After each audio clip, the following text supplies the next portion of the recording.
All right, thanks. I appreciate that. Let's listen in as they're getting ready to start this press conference. I'm about 10 yards away, and it looks like Lieutenant Vance is about to speak. Here he goes. Through the night, major crime detectives are still at the scenes of the school and of the secondary scene.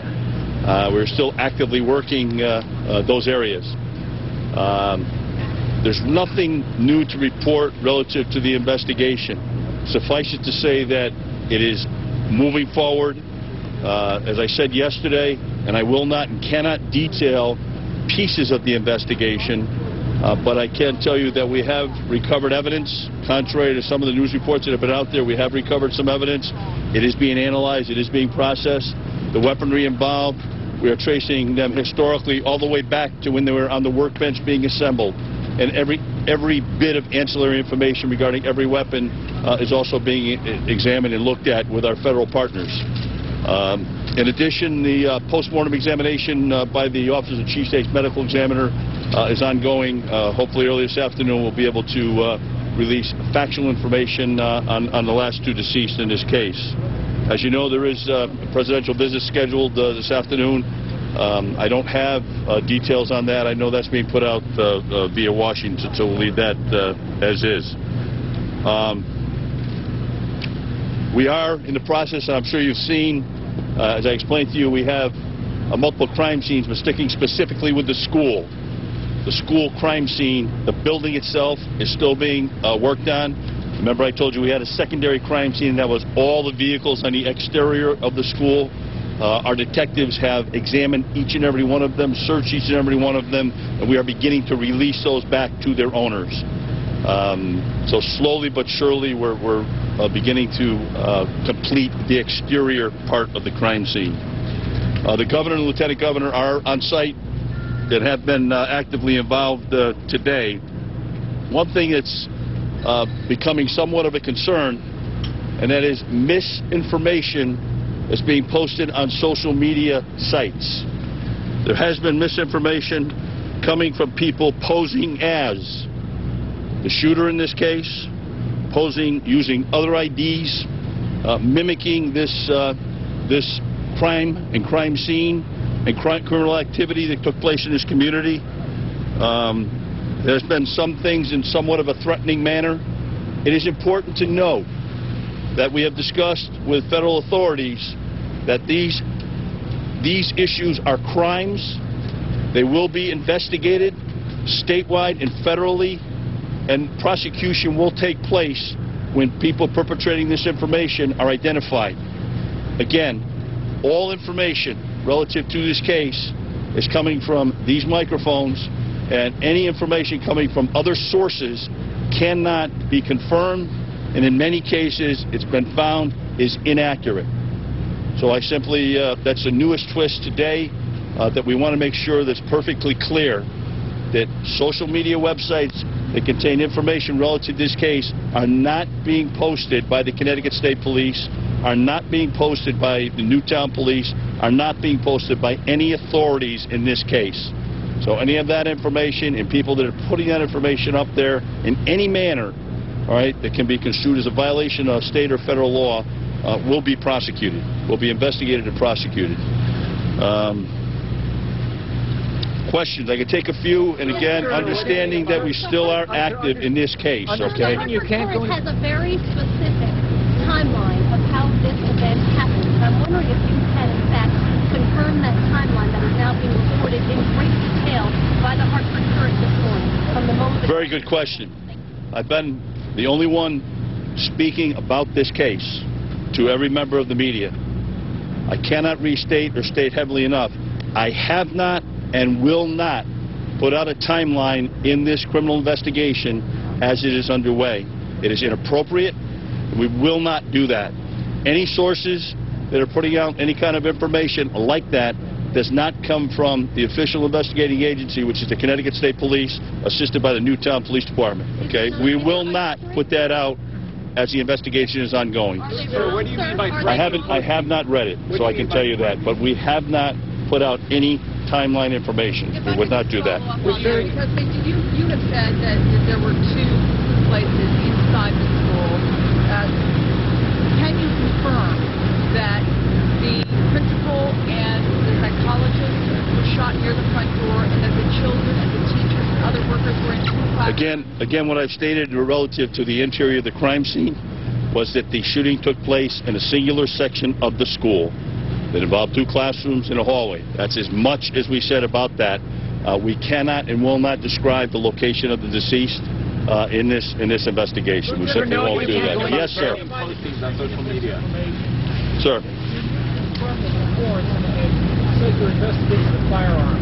Yes, sir. The shooter was taken by his family members to a shooting range in months past, and so thus they were gone shooting with his mother, who was one of his victims. I don't know that, quite frankly, and that's what I'm trying to get people to understand, is that we can't take segments of an investigation and discuss that publicly, because something taken out of context could be misinterpreted. It could be misinterpreted and not factual once it's misinterpreted. Therefore, number one, I don't know anything about that particular statement you just made. Okay, and number two, even if I did, I would say, let us put it into the contents of the investigation so that we can manage it and you can get a whole complete picture of exactly what's going on. Do I know anything more? Just the 4 firearms. We're working with our federal partners, and we, as I said in my statement, we are analyzing, examining. We'll trace them back to their origin. We'll trace every step of the way, and every time that we can, where they were used, how they were used, will be examined forensically. A great deal of work must be done on those weapons. Sir, knowing you can't go into detail, sir, have you got any evidence that any of the other weapons were fired?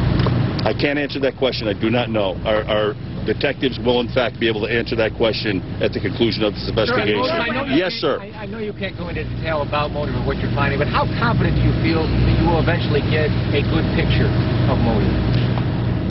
I'm confident that we will put every single resource that we have into this investigation, and that we will answer every single question that is humanly possible at the conclusion of this case. We'll examine every piece of evidence. We'll speak to every single witness that can have any impact whatsoever on this case. And certainly our goal is to answer every single question. What you know now, do you think with no note, no alive shooter, how confident do you feel that you'll eventually be able to put together something that people would consider? Okay, just to say, we have not stated what evidence we have and have not collected. I want to make that perfectly clear. How confident am I? We have the best of the best working on this case. We have our major crime detectives, we have federal authorities, we have Newtown investigators. We have everything and everybody focusing on this case. As everyone knows, it's a huge case. It's a huge case. We're using every single resource, and our goal is to paint a complete picture so that we all know and the public knows exactly what happened here. A couple more, folks. Can you talk about the magazines that were used in the gun? I'm sorry, I cannot. Are there messages on social media? What do you mean by that? Well, the best I can explain them, and I'm not a social media expert, so I'm not gonna claim to be. But there have been indications that, and there have been quotes by people who are posing as the shooter. You can go on different Facebook pages and find this information out. I know members of the press have, and suffice it to say that the information has in fact been deemed as threatening. It's been inaccurate. It's been people posing as other people and discussing with federal authorities. They believe it's a violation of state and or federal law and warrants an investigation. Anyone that in fact is perpetrating that information could in fact be subject to arrest and be prosecuted federally. Has anyone been identified, questioned? They're working on that right now. This is brand new information. We literally just got it up as we were coming through this press conference. A couple more quick questions and then I got to go. Yes, ma'am. When can we obtain any more information on the other 2 bodies? As soon, the minute I have that, we're going to reduce it to writing. We'll bring it up to you. We'll bring more copies of the names from yesterday if anyone needs it. But certainly, the minute we have that, we'll bring that up to you. Okay. Yes, ma'am. Do you know when the bodies are going to be released back to the family? They have already started that process. Yes, ma'am. Is there any idea of when these students can return to class, and what can you say to parents in Connecticut about safety in school? What's important to note about safety in school is that from the educational commissioner in the state of Connecticut working with the governor's office, it's being examined on a local and statewide basis. There are many plans in place for emergency purposes in all the schools in Connecticut. All of them are being re-examined, and certainly parents should in fact be confident that law enforcement in every community, state police, local police, the educators, the leaders of the school systems are doing everything they can to make sure that the schools in Connecticut are safe. What I'd like the Lieutenant to do is to talk about the schools here in Newtown, please. Sir. 1 second. Yes, we've been working closely with the superintendent of schools here. Obviously, we're still very sensitive to the family in this situation, and we want to move forward very slowly and respectfully. They do have some tentative plans as far as moving forward with school, and the school system will be putting those out in the near future. Do you imagine that children will ever return to class in that building? You know, at this time it's too early to say, but I would find it very difficult for them to do that. But certainly that's one of the things that they're going to have to look into, yes. They are going to transport kids to Monroe starting later this week, right? That's one of the plans that we're looking into. It's tentative plans right now, but as we said, you know, we're trying to be as respectful as we can. We want to keep these kids together. They need support of each other. Okay. A couple more quick questions. Yes, sir. Lieutenant, without revealing a specific timeline, can we say more about plans of movements, arrives at school, breaks a window, turns left, right? Can you just give us a general sense of his movements and how... The most general it can be, it has to be very general, was that the school he forcibly entered the school facility itself, okay, encountered staff, students, and the tragedy occurred. That's as much as I want to go. I'm sorry, but that's all. Lieutenant, can you tell us... Survivors, have they been able to talk to them? Our people are talking with everybody, slowly but surely, but methodically too. This is not something that this is something where people's hearts are broken, and as we all well know, and we have to be sensitive, and we are moving as quickly and efficiently as we can. The people that we can talk to, yes, we have spoken to many witnesses, but there are many more witnesses to speak to, including and not limited to maybe even speaking with youngsters. What are the wounded? We have spoken, yes, we have spoken with the wounded. Lieutenant, can you tell us what role... We can't discuss that. We won't discuss what witnesses have put forth. Again, taking it out of context, we'll include that in the report and in the final summary of what took place. Can you tell us All right, one more. Yes, sir. Everyone keeps asking that question, and I have to say to you that for us to be able to give you a summary of the motive, we have to complete the investigation. We have to have the whole picture before we can say, hopefully, how and why this occurred. That's not going to come very quickly. Elaborate if he left any writings, any notes behind? Again, I cannot detail evidence. We don't do that. It's simply stated. We have a great deal of evidence that we're analyzing, and that's as much as I can say about what we seized. Without elaborating, can you say are there pieces of the puzzle missing that will make this more difficult to tell?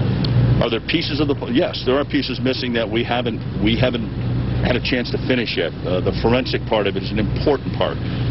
That's not done yet. That's being worked on, but it's not done yet.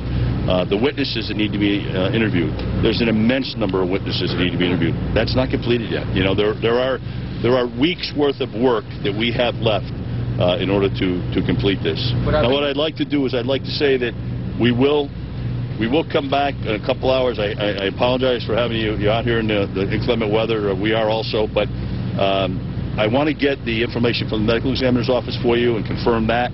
I want to see if I get more detail relative to the presidential visit and what the logistics of that are going to be this afternoon.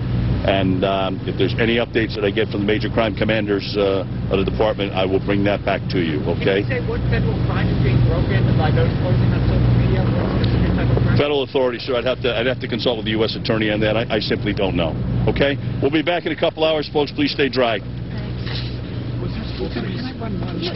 All right, so there you have it. The Connecticut State Police spokesman, Lieutenant Paul Vance, updating